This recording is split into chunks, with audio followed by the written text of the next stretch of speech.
사도행전 9장 3절에서 9절 들어가셔도 됩니다.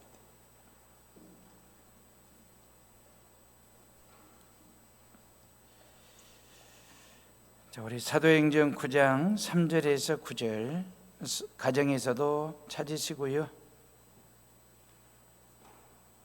찾았으면 우리 다 같이 3절에서 9절을 다 같이 읽습니다.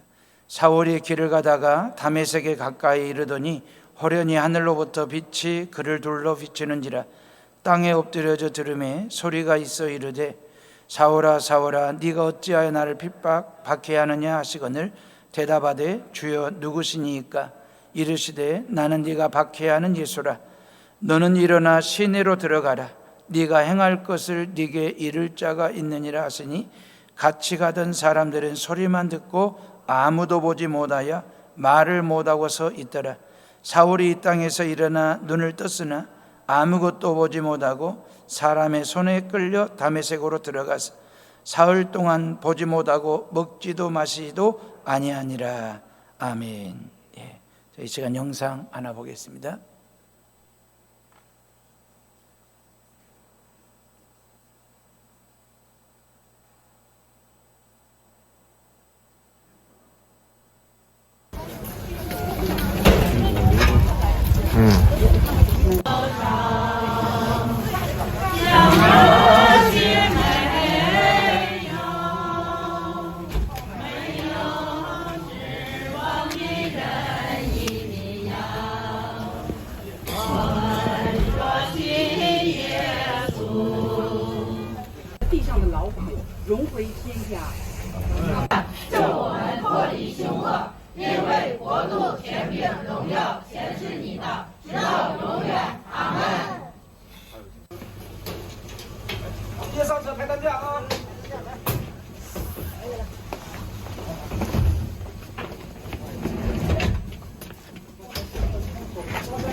弟兄姊妹，主内平安，阿门。今天我的爱人李新梅，她荣归天家了。这么多年，日出教会的弟兄姊妹的奉献，帮助我们在这里深表感谢。祝日出教会的弟兄姊妹身体健康，灵里兴盛。阿门。我和我儿子，我们讲更加的努力去侍奉，要求神使我的信心如火一样再次的跳旺起来，来复兴教会，为主多做工作。愿神赐福日出教会的弟兄姊妹，上帝祝福你们的奉献，祝福你们的帮助，在此深深的表示感谢。谢谢。谢谢. 우리 앞뒤 좌우에 계신 분들과 서로 인사하겠습니다. 새해 복 많이 받으십시오. 건강하십시오. 인사들 하시고. 자, 어떤 사람이 탈무드 학교에 입학을 하려고 시험 치르면서 면접을 봤습니다. 면접까지 물었습니다. 당신은 왜 이 학교에 들어오려고 하십니까? 신학을 공부하기 위해서입니다. 그 답변에 대해서 떨어졌을까요? 합격을 했을까요? 떨어졌습니다. 또 다른 학생은 학교가 좋아서 입학하려고 한다고 답을 했다가 떨어졌습니다. 또 다른 학생은 이 학교는 학생들을 공부를 잘 가르치기 때문에 와서 배우고 싶다고 그렇게 답변을 했다가 떨어졌습니다. 근데 합격을 한 학생이 있었는데 뭐라고 답을 했냐면 면접관 앞에서 좋은 선생님을 만나기 위해서입니다 라고 얘기를 했습니다. 스승은 훌륭한 제자를 만날 때 빛을 발하고 훌륭한 제자는 탁월한 스승을 만났을 때 빛을 봅니다. 좋은 나무는 좋은 땅을 만나야 되지 아무리 좋은 나무라 할지라도 땅이 좋지를 못하면 아름다운 결실, 열매를 맺을 수가 없습니다. 사랑하는 에어로의 식구들이여, 인생은 만남의 연속입니다. 인생은 너와 나의 만남에 계속되는, 반복되는 이야기거든요. 산다는 것은 만난다는 것이고, 만난다라고 하는 것은 사랑을 유지하겠다라고 하는 뜻입니다. 만난다라고 하는 게 얼마나 귀하고, 그래서 오미크론이 야단법석을 떤다 할지라도 이 설 명절에 고향 부모님 찾아뵙는 정겨운 만남을 갖는 이유는 바로 그런 점이죠.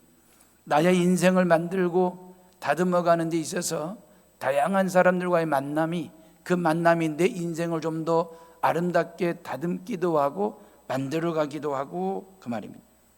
좋은 만남은 좋은 인물을 만나고, 좋은 인물은 좋은 인생을 창조해내거든요. 그러므로 우리는 늘 좋은 만남을 갖게 해달라고 하나님께 기도하고 또 기도해야 됩니다. 만남이 복이 되고 복된 만남을 갖게 해달라고 기도하는 것 말입니다.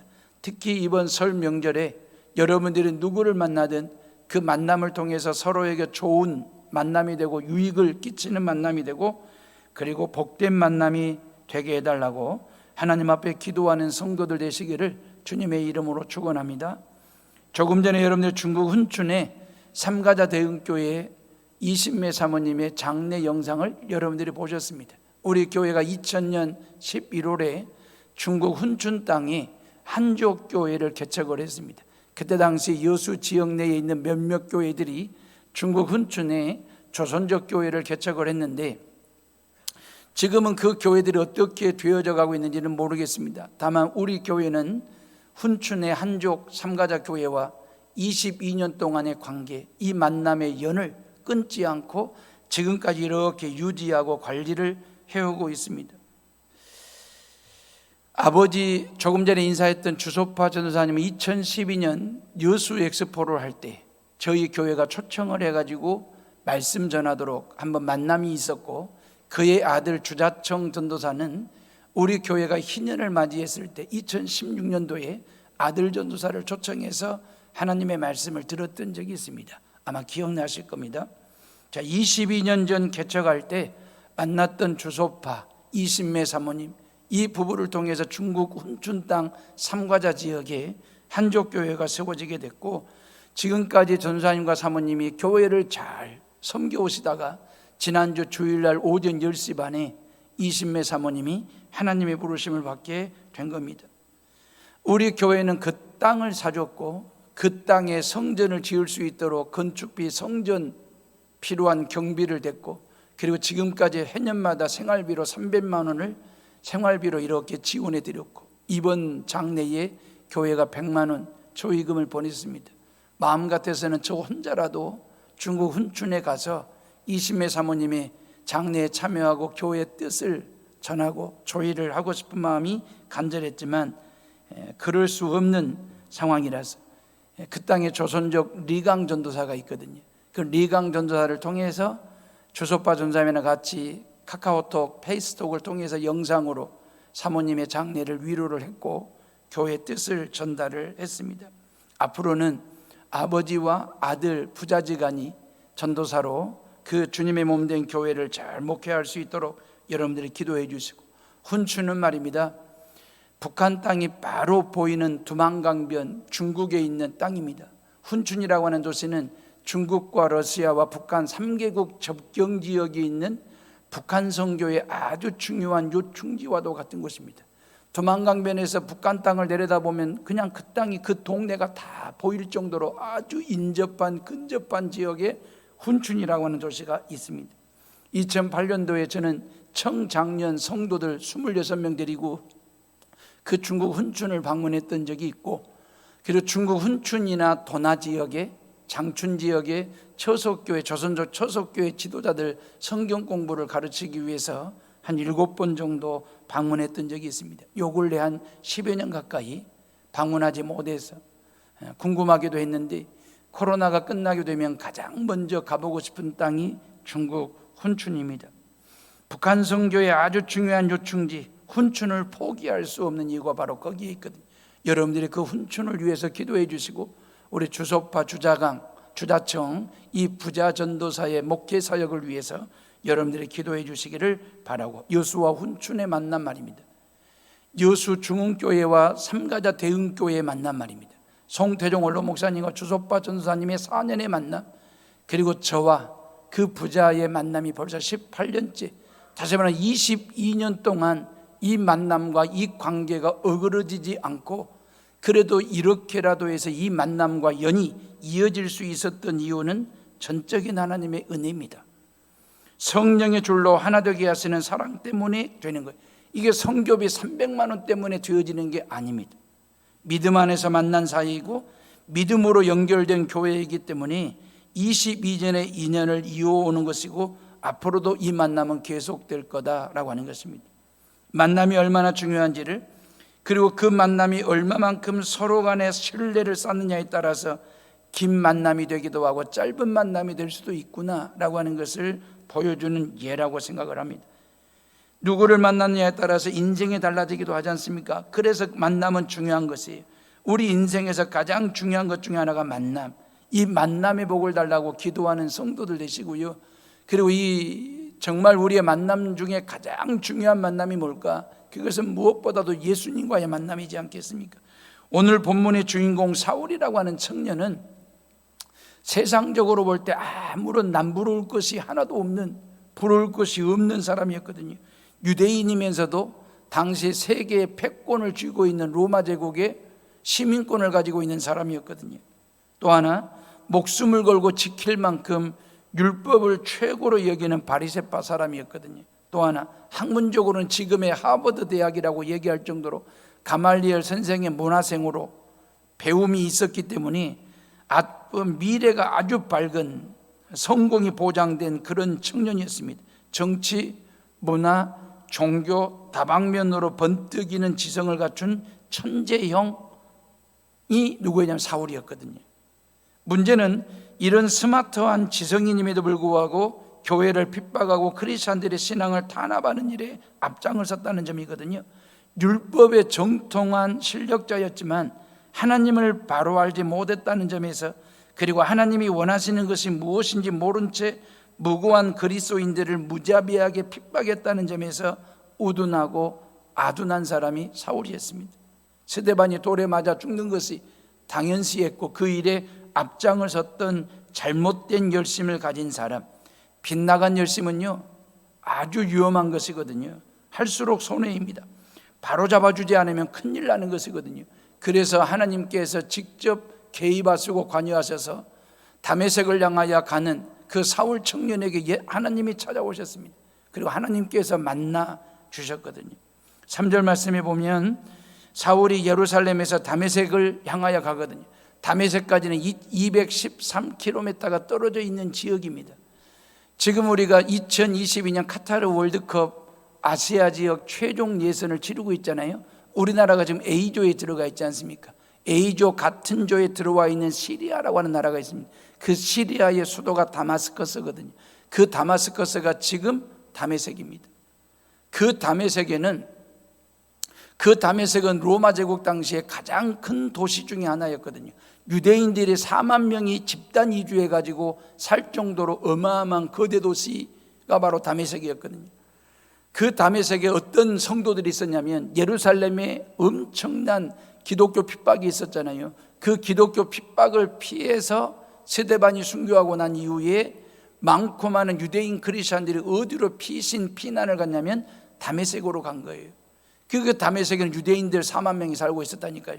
회당도 30개 이상이 있었고, 그래서 사울이라고 하는 청년은 영장을 들고 의기양양 혈기왕성한 모습으로 다메섹에 있는 크리스천들을 색출하겠다라고 하는 그런 심정을 가지고 다메섹을 향하여 지금 가고 있는 상황이거든요. 다메섹에 도착할 즈음 낮 12시쯤 됩니다. 낮 12시쯤에 강렬한 햇빛이 비추인 거죠. 하늘에 떠 있는 강렬한 햇빛 그 이상의 플러스 알파의 강력한 빛이 사울 청년에게 비추게 된 것입니다. 청년 사울이 쓰러질 정도로, 청년 사울이 쓰러지지 않으면 안 될 정도의 강렬하고도 강력한 빛이 그에게 비추게 됐고, 그리고 4절 말씀해 보니까 하늘의 음성이 들리는 것입니다. 사울아 사울아 네가 어찌하여 나를 박해하느냐 핍박하느냐라고 하는 이 하나님의 하늘의 음성까지 듣는 상황 말입니다. 여러분, 강렬한 빛도 신비로운데 하늘의 음성까지 들리는 상황 말입니다. 어찌 보면 이러한 하나님의 음성, 이러한 하늘의 음성은 저와 여러분들이 예수님 믿기 전에 다 들어봤는지도 몰라요. 지영아 지영아 어찌하여 너는 나를 핍박하느냐, 이 음성 말이에요. 왜냐하면 제가 초등학교 4학년 5학년 될 때까지 예수님을 믿기 전까지 교회 다니는 친구들을 제가 이해를 못했거든요. 왜? 일요일 날은 의뢰권 논에 가서 밭에 가서 일하는 게, 공부하는 것이 맞지 뭐이 그리 한가롭다고 교회 가서 노는지 교회를 다니는지, 그래가지고 연수하고 정주하고 종문이하고 뭐 이런 금례 해수기 이런 애들이 교회에 나가는 것 자체를 제가 이해를 못했어요. 믿기도 했고 마음 한편으로는 부럽기도 했고, 나는 논에서 밭에서 일하고 있는데 저런 친구들은 교회 가서 논다고 생각하니까 부럽기도 하고 믿기도 하고 했던 그런 저에게 지영아 지영아 너는 어찌하여 나를 박해하느냐라고 말씀하셨는지도 모르죠. 청년 사울이 쓰러질 정도로 강력한 빛이 비추일 때 사울이 할 수 있는 것은요, 땅바닥에 넙죽 엎드리는 것 외에 다른 방법이 없습니다. 그러면서 강력한 빛도 놀라운데 하늘에서 소리까지 들렸습니다. 그러면서 자기 자신의 이름을 2번이나 부르는 거예요. 사울아 사울아. 어찌 보면 사울은 유대교인이니까 그 유대교인의 영적인 감각으로도 이건 사람의 소리가 아니라 하늘의 소리라고 하는 것 정도는 안 거죠. 근데 놀라운 것은 네가 어찌하여 나를 핍박하느냐 박해하느냐 라고 하는 음성인 거예요. 하늘의 음성인 줄은 알겠는데 그 음성의 내용을 들어보니까 기절초풍 놀랠 노자거든요. 왜? 자기 깐에는 이 말입니다. 예수와 예수쟁이들을 잔멸하고 잔인하게 다루는 것, 핍박을 가하는 것이 하나님의 뜻이고 하나님 앞에 하나님을 향한 열정이고 열이고 열심이라는 그런 자기만의 어떤 신념을 가지고 역사적인 사명을 가지고 교회를 잔멸하는 일과 교인들의 신앙을 잔인하게 다루는 일에 앞장을 섰는데 하늘의 음성이 들리기를 네가 핍박한 이 어찌하여 네가 나를 핍박하느냐 라고 하는 이 음성 앞에서 기절초풍할 일이지 않습니까? 그래서 개미 소리로 뭐라고 주여 누십니까 그랬거든요. 그 음성 앞에 엎드려 가지고 주여 누십니까 그랬더니 나는 네가 핍박하는 예수라. 이 사도 바울의 이 사울 입장에서는 이게 얼마나 이게 논리상 안 맞는 거예요. 자기 깐에는 지금 하나님을 위해서 최선을 다하고 누구보다도 열심과 열정을 가지고 예수와 예수쟁이들의 신앙을 꺾어놓기 위해서, 예수를 못 믿도록 하기 위해서 누구보다도 이 일에 앞장과 열성을 가지고 하고 있는데 네가 핍박하는 예수가 곧 하나님이라고 하는 사실을 알고 얼마나 기가 찰 노릇입니까? 기절초풍할 일이지 않습니까? 이 얘기는 내 깐에는 말입니다, 하나님 앞에서 그리 하나님을 위하고 교회를 위하고 성도들을 위한 열심이고 행동이고 말이라고 했던 그 행동과 말이 하나님을 향한 핍박일 수도 있겠다, 교회를 향한 성도들을 향한 상처가 될 수도 있겠다라고 하는 이 개연성, 이 가능성 말입니다. 얼마든지 저에게도 있습니다. 여러분들에게도 있을 수 있겠다라고 하는 것입니다. 사울 청년의 입장에서는 기절초풍할 일이에요. 자기 깐에는 그 말입니다. 누구보다도 옳은 행동이고 누구보다도 옳은 말이라고 생각을 했는데 그것이 결과론적으로 하나님을 핍박하는 일이 됐고 교회를 핍박하는 일이 됐고 하나님의 뜻에 어긋난 일이 됐다는 사실을 알고 난 후, 깨닫고 난 후 그 말입니다. 하나님과의 대면의 만남이 아니고 비대면 음성으로 만난 거죠. 네가 핍박하는 예수라, 주여 누시니오이까? 이 질문 앞에 말해 비대면의 만남 말입니다. 우리가 열심히 달리는 것도 중요하죠. 근데 우리의 신앙은 속도가 중요한 게 아니고 방향이 중요한 거죠. 아무리 빨리 열심히 믿는 것 같고 신앙생활을 하는 것 같아도 방향이 잘못 잡혀 있으면 그건 헛된 허상이 되어버릴 수도 있겠다라고 하는 것입니다. 잘못된 열심은 달려갈수록 손해이기 때문에 이 바울이라고 하는 청년에게 중요한 것은 한 번쯤은 브레이크를 잡고 기어를 중립에 놓고 그 말입니다. 하나님의 뜻이 무엇인지, 진짜 하나님이 원하시는 것이 무엇인지를 한 번 더 깨우치고 깨닫게 해주는 그 과정이, 그 시간이 필요했던 거죠. 그래서 하나님께서 다메섹을 향하여 가던 그 사울의 삶의 브레이크를 꽉 잡으시고 다메섹에 들어가기 전에 찾아가셔서 만나셔서 기어를 중립에 놓고 속도보다 더 중요한 방향 말입니다. 이 방향을 바르게 제대로 잡아주신 그 하나님의 간섭하심, 관여하심, 개입하심 말입니다. 이게 우리의 신앙생활의 축복입니다. 이러한 신앙의 경험, 이러한 신앙의 체험들이 우리에게 얼마나 중요한지 회개할 수 있는 기회를 줬지 않습니까? 하나님 앞에 제대로 반듯하게 쓰임받을 수 있는 기회를 주시려고 부활하신 주님이 거기까지 찾아오셔서 만나주시고 비대면 음성으로 대화를 해주시고, 여러분들은 이러한 신비로운 음성 대면을 어떻게 생각하십니까?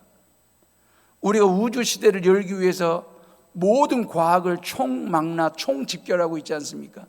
이러한 때에 하늘로부터 강력한 빛이 임했다, 하늘의 음성을 듣게 되었다, 앞을 보지 못하게 되었다. 이러한 사건, 이러한 상황에 대해서 어떻게 합리적으로 설명을 해보시겠습니까? 현대 신학자들은요, 이러이러한 사울이 경험한 이러한 현장성 있는 이야기들을 합리적으로 생각하고 합리적으로 설명하려고 하지만 합리적으로 되지를 않습니다. 왜요? 이것은 전적인 하나님이 행하신 하나님의 고유 사역이거든요.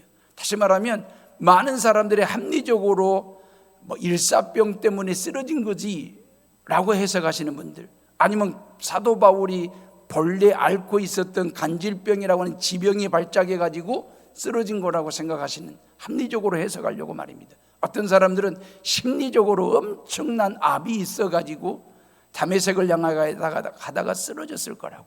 그러면 그렇게 합리적으로 일사병이 됐든 간질병이 됐든 심리적이고 정서적인 압이 됐든지 간에 다 놔두고라도 더 중요한 것은 말입니다, 일사병으로 쓰러졌다가 일어난 사람이 전도자가 될 수 있을까요? 간질병으로 넘어졌다가 다시 뻘떡 일어난 사람이 지난달에 모든 과거를 다 청산하고 하나님의 사람으로 일꾼으로 될 수 있느냐 그 말입니다. 아니거든요. 사울은 철저하게 예수님에 대해서 호의적인 생각을 하나도 가지고 있는 사람이 아니었습니다. 1절 말씀 봐보세요. 우리 다 같이 1절을 읽어봅니다. 시작. 사울이 주의 제자들에 대하여 여전히 위협과 살기가 등등하여 제사장에게 가서 그래, 살벌하지 않습니까? 무섭지 않습니까? 지금 교회를 잔멸하고 성도들을 잡아들이는 것을 종교적인 신념으로 역사적인 사명으로 여긴 사람, 이런 사람이 제일 무섭습니다. 종교적인 신념을 가지고 있는 사람들. 1절에 보니까 여전이라고 하는 말이 있거든요. 다메섹에 오기 전에도 여전했습니다. 다메섹에 오는 중에도 여전히 교회는 잔멸해야 되고 교인들의 신앙은 잔인하게 다루어야 된다라고 하는 이 생각만, 더 살벌한 장면을 보여드리면 사도행전 26장 14절에 보면 사울아 사울아 네가 어찌하여 나를 핍박하느냐, 가시채를 뒷발길질하기가 네게 고생이니라 그랬어요. 이게 예수님이 하신 말씀이거든요. 가시채라고 하는 말이 뭔 말인지 아십니까? 옛날에 소라든지 말, 이게 소와 말들이 뒷발길질을 하면 그 뒷발길질에 채이면 사람이 실신까지 합니다. 저는 어린 시절에 황소가 뒷발길질에, 그 뒷발길질에 채워가지고 다리가 부러지신 동네 어른들을 본 적이 있습니다. 그 뒷발질에 채이면요 사람이 날아가요. 실신을 할 정도였습니다. 사울이 꼭 그러고 있었다는 거예요. 교회를 향하여, 예수를 향하여, 예수 믿는 사람들을 향하여 뒷발길질하듯이 그 말입니다. 강력한 힘을 가지고 뒷발길질을 할 때에 뭘 채웠다는 거예요? 가시채를 채웠다. 이 가시채라고 하는 말은 소와 말이 뒷발길질을 못하도록 뒤에다가 장치를 달아놓은 거예요. 소가 멋모르고 뒷발길질을 하면 그 가시채에 뼈가 부러지는 고통을 소가 겪게 됩니다. 그러면서 뒷발길질을 못하게 하는 게 가시채거든요. 사울이 이 정도였습니다. 교회를 향하여, 예수를 향하여, 예수 믿는 사람들을 향하여 이러한 뒷발길질을 하는 이러한 사울이 다메섹에서 누구를 만났어요? 예수님 만나가지고 360도 변화가 일어났습니다. 인생이 바뀌게 되었습니다. 교회를 핍박하던 사람이 예수님 만나 교회를 개척하는 사람이 됐으니까, 복음의 회방꾼자가 예수님 만나가지고 복음 증거자, 전도자가 됐으니까 이런 변화가 어디가 있답니까? 예수 믿는 사람들을 잡아다가 감옥 안에 가두던 사람이 자기가 감옥 안에 갇히면서까지라도 예수의 복음을 증거하는, 영혼 살리는 사람이 됐으니까 이런 변화가 누구를 통해서 가능하답니까? 예수를 믿으면 죽인다고 하던 사람이 예수를 믿어야 산다라고 영혼 살리는, 복음 전하는 선교사가 됐고 전도자가 됐고 목회자가 됐는데, 이 인생 이렇게 바꿔놓는 힘이 누구에게 있답니까? 누구를 만나야 이런 변화가 일어난답니까? 이름도 사울에서 바울로 바뀌었습니다. 단순히 이름만 바뀐 게 아닙니다. 살아가는 이유가 달라진 것입니다. 살아가는 목적과 방향이 바뀐 것입니다. 이게 사울이 바울 된 이름의 변화입니다. 이렇게 인생이 바뀐 인간, 이렇게 인생을 바꿔놓으면 하나님께서 반드시 책임지십니다. 하나님께서 반드시 도와주십니다. 그게 8절과 9절 말씀인데 이래 되어 있습니다. 사울이 땅에서 일어나 눈을 떴으나 아무것도 보지 못하고 사람의 손에 끌려 다메섹으로 들어가서 사흘 동안 보지 못하고 먹지도 마시지도 아니하니라 그랬거든요. 청년 사울이요, 거꾸러진 거예요. 쓰러진 거예요, 하나님 앞에서.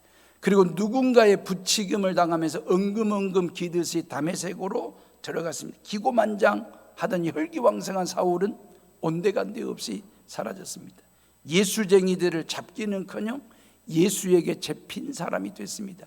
그리스도인들을 포로로 잡겠다고 하던 사람이 그리스도의 포로가 돼가지고 다메섹까지 끌려가는 존재가 되었거든요. 이때부터 하나님께서 바울을 돕기 시작하십니다. 전적으로 책임을 지시는데, 사랑하는 오름의 식구들이, 신앙의 비밀은 이런 거예요. 내가 할 수 있다고 할 때 하나님은 아무것도 안 하십니다. 그런데 못한다고 할 때 하나님은 하십니다. 하나님을 향하여 두 손 높이 들고, 하나님 도와주세요, 저를 좀 긍휼히 여겨주세요, 하나님 앞에 항복 기도할 때 그 말입니다. 나의 끝이 하나님의 시작입니다. 나의 스톱이 하나님의 스타트가 되는 것입니다.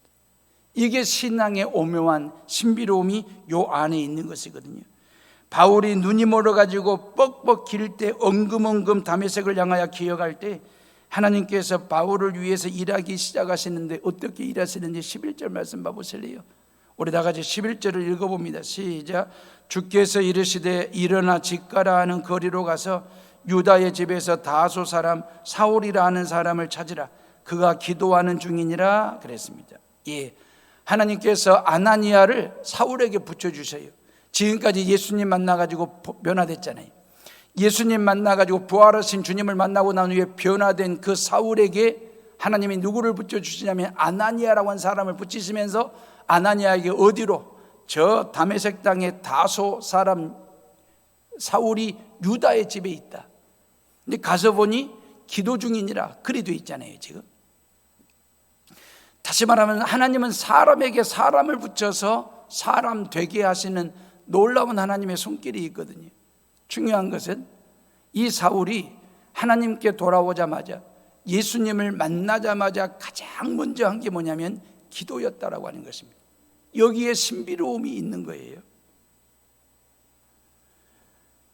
이 아나니아가 사울을 찾아갔는데 기도 중, 그 말이에요. 기도 중이니라 그랬잖아요. 기도 중 말입니다. 자녀들에게 있어서의 뿌듯함이 언제인 줄 아십니까? 애들이 학교를 갔다 오고 학원을 갔다 와서 집에 돌아왔는데 우리 엄마가 골방에서 기도 중일 때 그 말입니다. 기도 중인 엄마를 봤을 때 애들이 얼마나 마음적으로 심적으로 든든할까, 뿌듯해할까 그 말입니다. 목사의 뿌듯함이 뭔지 아십니까? 성전 이 본당이 됐든 중예배실이 됐든 기도하려고 뒷문을 열고 들어왔는데 여기저기 성도들이 앉아서 기도 중일 때 그 말입니다. 그 뒷모습을 보는 목사의 마음에 뿌듯함이 있습니다. 그 성전 문을 닫고 나가면서 제가 하나님 앞에 간단하게 임팩트한 기도를 드리죠. 하나님, 누구누구가 지금 성전에서 기도 중인데 저 기도가 반드시 응답이 되게 해주시고 복을 내려달라고 축복 기도를 하고 제가 빠져나갑니다. 기도 중인 목사를 볼 때 성도들은 뿌듯하고요, 기도 중에 있는 성도들을 볼 때 목사는 뿌듯한 것이거든요. 설 명절에 고향집에 부모님 찾아 뵈러 왔는데 손주들이 봤을 때 우리 할아버지 할머니가 성전에서 기도 중이에요. 아들, 딸, 며느리, 사위들이 어머니 아버지가 어디 계신가 하고 찾아봤더니 성전에서 기도 중인 할아버지 할머니, 어머니 아버지를 뵙는 자녀들의 마음이 얼마나 든든할까, 얼마나 뿌듯할까. 세상에 정월 초하루라고 애들 데리고 자녀들 데리고 전보로 다니는 중, 토정 비결을 보는 중, 무속 중을 찾아 점괘나 보고 있고, 그러면 얼마나 자녀들이 안타깝냐 그 말이에요. 여러분, 흥국사 중보다도 기도 중이 훨씬 더 영역이 있다니까요. 언어의 유의로 말씀을 드리지만 기도 중 말이에요. 여러분, 대한민국 대통령은 기도로 뽑고 기도하는 사람을 뽑아야 됩니다. 미국의 에이브람 링컨 말입니다. 그분은 백악관을 기도실로 만든 사람입니다. 모든 일을 기도로 시작했고, 기도로 판단했고, 기도로 계획했고, 기도로 추진했던 사람이 에이브람 링컨입니다. 링컨 대통령이 집무실에서 기도하기 시작하면, 기도 중인 대통령을 보게 되면 모든 보좌관들이 모든 업무를 스톱하고 대통령과 함께 중보하며 기도했다고 그래요. 미국은 바로 그런 나라입니다. 기도하는 대통령을 모시고 있는 나라입니다. 기도 중인 대통령을 모신 나라 그 말입니다. 대한민국 대통령 선거를 위해서 한국교회는 기도 중이어야 합니다. 기도해야 됩니다. 교회 안에 기도 중이 없으면 무속 중들이 저리 설친다고요. 기도로 뽑아야지 점괘로 뽑으면 되겠습니까? 대선판이 정책판이 되고 인물판이 되어야 되는데 무당 점쟁이들이 판을 치는 판이 되면 되겠냐 그 말입니다. 정치화된 스님이나 세속화된 법사들이나 목사들이 판을 치는 판이 되지 말고 이 안타깝고 염려가 되는 대선판 말입니다. 이런 무속판에 대해서 한국교회가 한마디도 안 한다는 점이 더 안타깝고 부끄러운 일입니다. 이 판을 한국교회가 건강한 판으로 바꾸어 놓아야 할 책임이 있습니다. 그러려면 여러분들이 기도하셔야 돼요. 교회 안에 기도 중인 성도들이 많을 때, 여러분 예수님 만나자마자 기도를 시작했다는 점이 신비롭잖아요. 사울이. 그죠? 제가 왜 신비롭다라고 하는 표현을 쓰는 이유는 이런 거죠. 우리의 머릿속에 기도라고 하는 것은 배워서 하는 거야, 이런 고정관념이 있어요. 기도는 누군가에게 배우고 누군가가 가르쳐 주어야 기도하는 것이다라고 하는 생각이 우리 마음속에 있거든요. 근데 사울 청년에게 누가 기도를 가르쳐 줬을까요? 사울이 누구로부터 기도를 배웠을까요? 아니거든요. 갓난아이 말입니다. 아이들은요, 태어나는 순간부터 본능이 있습니다. 그 본능적으로 하면서 아빠를 부르고 하면서 엄마를 불러요. 누가 가르쳐서가 아니에요. 누구로부터 배워서가 아니에요. 모든 갓난아이의 마음속에 본능이라고 하는 게 있어요. 엄마를 보고 엄마라고 부르고 아빠를 보고 아빠라고 부르고 싶은 그 본능 말입니다. 기도는 영적인 본능이에요. 예수님 만나고 하나님을 믿고 성령이 내 안에 들어오시면 내 안에 계신 성령께서 나로 하여금 하나님을 향하여 아버지 하고 부르게 돼 있어요. 이게 영적인 본능이에요. 누가 가르쳐서가 아니에요. 누구로부터 배워서가 아니라 성령이 내 안에 계시면 영적으로 본능적으로 하나님을 향하여 아버지라고 부르게 되는, 그래서 기도는 하나님의 일이에요. 기도는 내가 하는 것 같지만 하나님이 시켜서 하는 일이에요. 기도는 성령이 하게 하시는 일이에요. 그래서 우리 안에 성령님이 우리에게 기도하게 하시는 것이 무엇을 기도할지 모를 때 기도를 가르칩니다. 말할 수 없는 단식으로 기도하게 하시고 성령이 나를 대신하여 기도하신다 그랬어요.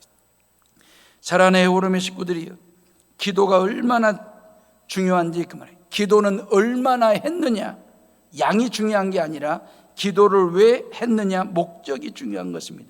기도한다고 하면서 그 말이에요, 기도한다고 하면서 하나님의 뜻을 거스리거나 성도들을 이간질시키거나 교회의 질서를 혼란스럽게 하는 일을 하시면 안 되는 것입니다. 그런 사람이 되어서도 안 되고, 여러분들이 그래서도 안 되고, 여러분 주변에 그런 사람이 있으면 기도 똑바로 하라고, 제대로 하라고 가르쳐 줘야 돼요. 여러분의 기도 중에 이런 기도를 꼭 하셔야 됩니다. 지금은 정말 자녀들과 손주들을 위해서요, 반드시 여러분들의 이 기도가 있어야 됩니다. 우리 모든 자녀들, 우리 모든 손주들, 설령 나도 양질의 정보를 제공해주는 아주 좋은 유튜브를 검색할 수 있는 지혜를 달라고 이 기도를 하셔야 됩니다. 자녀들 손에, 시민들과 사람들 손에 책이 들려져 있는 게 아닙니다. 하루 종일 스마트폰이 손에 들려져 있거든요. 하루 종일 유튜브를 보느라고 남편 얼굴 볼 겨를이 없습니다. 아내의 얼굴 쳐다볼 생각도 안 합니다. 부모가 자식들 얼굴, 자식이 부모들 얼굴 볼 생각이 없습니다. 그냥 스마트폰에 있는 유튜브를 보느라고 각자 자기 스마트폰 가지고 지방에 들어가서 지가 보고 싶은 내용들 골라서 보느라고 면 대 면이 없습니다. 안타까운 현실입니다. 정말 안타까운 현실입니다. 그러면서 양질의 좋은 정보가 있는 유튜브를 골라볼 줄 아는 지혜를 달라고, 결단할 수 있는, 필요 없는 것, 잘못된 걸 과감하게 끊어내고 절제할 수 있는 그런 절제력과 지혜력을 달라고 여러분들이 여러분들을 위해서도 기도해야 되지만 자녀들을 위해서도 기도하지 않으면 안 됩니다. 세계적인 축구 스타 호나울두가 있잖아요. 이 호나울두의 큰아들이 12살입니다. 어느 한 사람이 호나울두의 집에 초청을 받았는데 부엌을 찾아가는데 30분을 헤맸대요. 그 정도의 집이 큽니다. 대저택입니다. 부엌을 찾아가는데 30분을 헤맬 정도의 집입니다. 그런 호나울두가 12살짜리 아들에게 스마트폰을 아직도 안 주는 이유가 뭔지 아십니까? 본인 스스로를 절제하지 못하는, 절제력을 키우지 않으면 세계적인 사람이 될 수 없다. 자기는 나이 37이지만 40이 넘도록 세계적인 선수로 축구 공을 차고 싶다. 그러기 위해서는 철저하게 자기 절제, 자기 관리를 하지 않으면 세계적인 축구 선수가 될 수 없고 세계적인 사람이 될 수 없어서, 그 호나울두가 돈이 없어서 그 스마트폰 하나를 12살짜리 아들에게 안 주겠습니까? 안 주는 이유가 딴 게 아닙니다. 너를 관리하라, 절제하라, 이거였습니다. 기도는 영적으로 본능과도 같은 것입니다. 그렇기 때문에 이번 설 명절에 자녀들과 손주들을 만나면 스마트폰 다 거두세요. 거두시고 일단 끄세요. 스마트폰이 꺼져야 가족 간의 면대면 오픈, 열리는 역사가 일어나게 됩니다. 그리고 하나님 앞에 철저하게 식구들끼리 면대면 얼굴을 마주보고 눈을 마주치면서 인생사를 이야기하고 신앙 상태를 점검도 하고, 그리고 미래와 장래 긍정적인 이야기들을 하면서 자녀들과 함께 말입니다. 스마트폰이 꺼져야 기도폰이 열리게 됩니다. 예배폰이 열리게 됩니다. 그리고 하나님과 깊은 1대1의 만남을 갖기 위해서는 그 말입니다. 끌 건 끄고 켤 건 켜고, 그 신앙이 우리에게 필요하다라고 하는 것입니다. 운전대만 잡으면 본능적으로 기도가 되거든요. 식탁에 앉기만 하면 우리는 본능적으로 식사기도가 되거든요. 기도는 그래서 쉬운 겁니다. 기도는 그래서 할 만한 것입니다. 본능적으로 늘 기도 중 말입니다. 여러분들에게 기도 엔진이 지금도 잘 돌아가고 있는지 그 말. 기도 엔진이 멈추면 안 돼요. 기도 배터리가 잘 충전이 되어 있는지 그 말입니다. 아니, 스마트폰 충전 상태는 몇 프로인지 이건 늘 확인하고 체크하면서 왜 스마트폰 배터리는 늘 충전하면서 기도폰 배터리 상태는 점검하지 않고 꺼졌는지 안 꺼졌는지도 모르고 그냥 그렇게 신앙생활을 하시는지 그 말이에요. 바울이 다메섹 유다의 집에서 기도를 시작했을 때 하나님은 바울에게 영적인 도우미를 붙여주셨습니다. 그가 바로 12절 말씀입니다. 우리 다 같이 12절을 읽어봅니다. 시작. 그가 아나니아라는 사람이 들어와서 자기에게 안수하여 다시 보게 하는 것을 보았느니라 그랬어요. 아나니아라고 하는 사람, 하나님의 은혜로우시다, 하나님은 은혜로우시다라고 하는 뜻을 가지고 있는 이름이에요. 이 얼마나 좋은 이름입니까? 아나니아, 하나님은 은혜로우시다라고 하는 이 아나니아가 예수님의 제자였거든요. 하나님은 그 아나니아를 사울에게 붙여주십니다. 도우미로, 격려자로 말입니다. 그러면서 17절에 보니까 두 사람의 만남에서 아나니아라고 뭐라고 얘기하면 형제 사울이여 그랬거든요. 실은 아나니아 입장에서 형제라고 부르기에는 이 호칭 자체가 너무 부담스러운, 어찌보면 역겹다 할 정도로 말입니다. 왜? 어제까지만 하더라도 며칠 전까지만 하더라도 교회를 잔멸하려고 했던 사람이 있다니까요. 성도들의 신앙을 잔인하게 핍박을 가했던 사람이 있다니까요. 실은 다메섹 나들목에서 예수님을 안 만났으면 지금 아나니아부터 이 사울 청년에게 잡혀가지고 끌려가서 감옥 안에 같이 고초를 당할 수밖에 없는 상황이거든요. 근데 이 아나니아는 말입니다, 예수의 마음을 가지고 있었거든요. 관용 말입니다. 넓은 마음 말입니다. 용서와 용기와 관용하는 마음을 가지고 성령께서 명하시니 그런 사울에게 찾아가서 형제 사울이여 가족됨을 얘기했습니다. 그러잖아요. 사울이라고 하는 청년에게도 예수의 피가 흐르게 됐습니다. 예수의 피를 수혈받은 존재가 되었습니다. 하나님의 거룩한 백성이 되었습니다. 그러면 예수 안에서 형제고 자매입니다. 설령 어제까지 이 사람이 뭔 짓을 했다 한들 이게 넓은 마음을 가지고 있는 관용과 용기와 용서와 너그러움을 가지고 있는 아나니아의 삶이고 신앙의 모습이거든요. 도우미는 이런 사람이 되어야 됩니다. 이런 사람이 도우미가 될 때의 그 말입니다. 우리의 삶과 우리의 신앙의 변화는 예수님 먼저 만나야 됩니다. 예수님 만나고 난 다음에 반드시 사람을 만나야 됩니다. 사람과의 관계가 열리게 되어 있는 것이거든요. 이 사람과의 관계를 통해서 누군가는 사울이 되고 누군가는 아나니아가 되어야 되지 않겠습니까? 그래서 기도 중인 그 사울에게 찾아가서 형제 사울이여, 그리고 그 사울 머리 위에 안수 축복 기도를 하고 성부 성자 성령의 이름으로 그 사울에게 세례를 베푼 사람이 아나니아라니까요. 이 사울이 누군지를 몰라서가 아닙니다. 성령께서 말씀하시니 그 말이에요. 순종하고 너그러움을 가지고 관용과 용기를 가지고 그 사울에게 찾아가서 가족됨을, 예수 안에서 한 식구이고 가족됨을 그 말입니다. 참 놀라운 것은 1+1입니다. 기도 중인 사울과 그런 사울에게 찾아가서 안수 축복 기도하는 아나니아의 기도 플러스 기도 1+1이 되었지 않습니까? 하나님은 이 두 사람의 기도를 다 받으시는 거죠.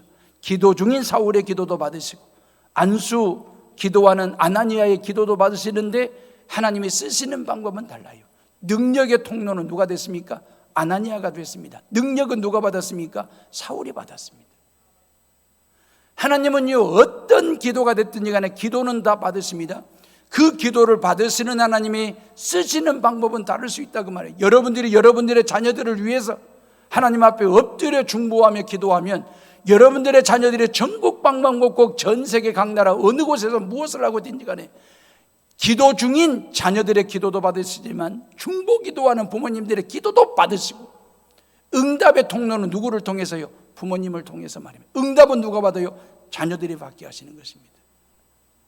1+1, 기도 플러스 기도, 이 응답의 역사 그 말입니다. 그리할 때에 18절에 보니까 사도 바울의 눈에 있던 비늘이 거치게 되었다. 우리 18절 다 같이 한번 읽어보겠습니다. 18절을 읽어봅니다. 시작. 즉시 사울의 눈에서 비늘 같은 것이 벗어져 다시 보게 된지라 일어나 세례를 받고 그랬어요. 3일 동안 사울의 눈이 비늘 같은 것이 가려워져 가지고 앞을 보지 못하는 상황이었거든요. 이 비늘이 거치게 되었다. 언제? 안수기도 받고 난 하나님의 능력이 임하고 난 후에. 그러면 비늘이 거치면서 시력을 다시 뜨게 되었다라고 하는 게 아니라 시각을 뜨게 됐다 그 말이죠. 새로운 시각, 새로운 관점 말입니다. 이 부활하신 주님을 만나기 전에 뜨고 살았던 그 시력과 그 눈이 그대로의 그 눈이고 그 시력이죠.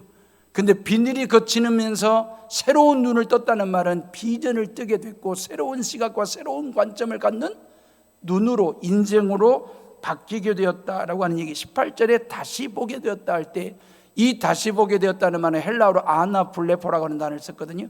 아나라고 하는 접두사와 블레포라고 하는 본다라고 하는 말을 묶어서 합성으로 아나 블레포가 된 것입니다. 직역을 한다면 하늘 위를 바라보게 됐다 그 말입니다. 사울은 지금까지 앞만 보고 달린 거죠. 뒷만 본 거죠. 옆에만 본 거죠. 위를 볼 겨를이 없었습니다. 오로지 앞만 보고 이 모든 교회를 잔멸하고 성도들의 신앙을 잔인하게 다루는 것이 하나님의 뜻이고 하나님께 헌신하는 거라는 이 앞만 보고 옆만 보고 뒷만 보고 달렸던 그 인생과 그 신앙이 아나블레포, 위를 보게 된 거죠. 그리고 하나님의 시각을 갖게 된 거죠. 하나님의 관점을 보게 된 거죠.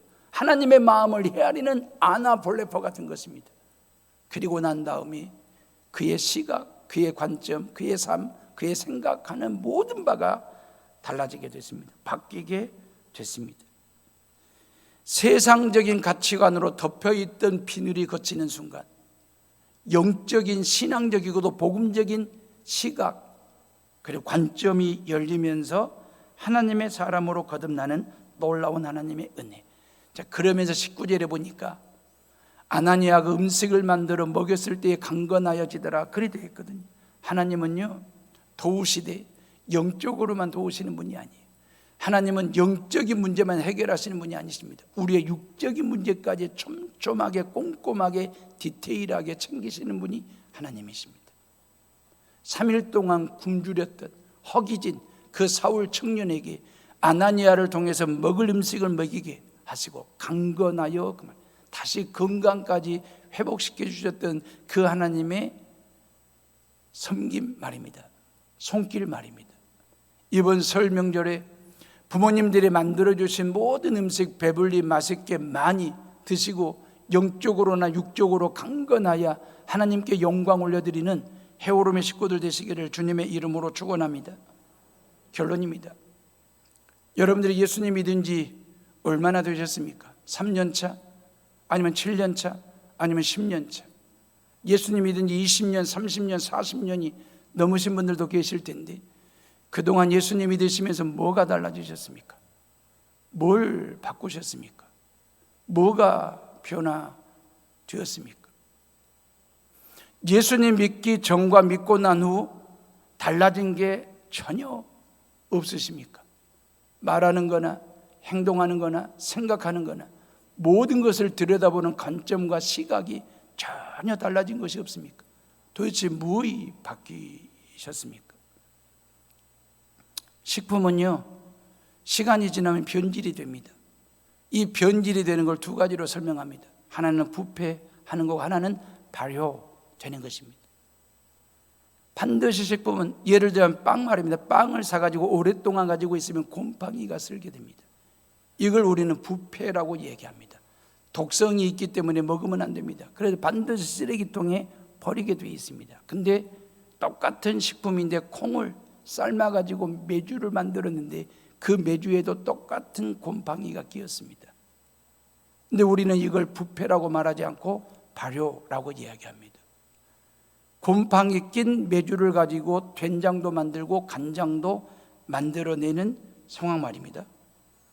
이 부패와 발효를 우리말로 좀 더 친근감 있게 해석을 하면 부패를 썩었다고 말하고 발효를 삭았다고 얘기합니다.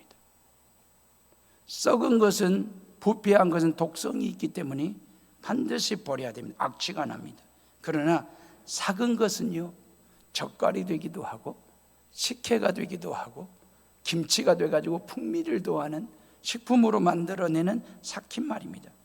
과학적으로 보면 이 썩는 부패와 삭는 발효는 모든 미생물에 의해 분해가 일어나는 과정입니다. 그런데 분해의 결과 우리에게 유익한 물질이 만들어지면 발효라고 말하고, 우리에게 무익한 물질이 만들어지면 그건 부패, 썩었다고 얘기하는 것입니다. 사람도 변합니다. 자연스럽게 시간이 지나면서 점진적으로 변하는 사람도 있고, 어떤 충격적인 일, 갑작스러운 일로 인하여 확 바뀌는 사람들도 있습니다. 중요한 것은 이 사람의 변화를 하나님의 관점에서 보면 썩는 부패와 같은 변화가 있고, 삭는 발효와 같은 변화가 있습니다. 예를 들어 아담과 하와 말입니다. 하나님의 형상대로 지음받은 사람이 결정적인 순간에 썩었습니다. 부패하게 됐습니다. 그 에덴 동산에서 버려진 존재가 됐습니다. 가룟 유다, 예수님과 함께 3년 동안 동고동락했던 제자였습니다. 결정적인 순간에 썩었습니다.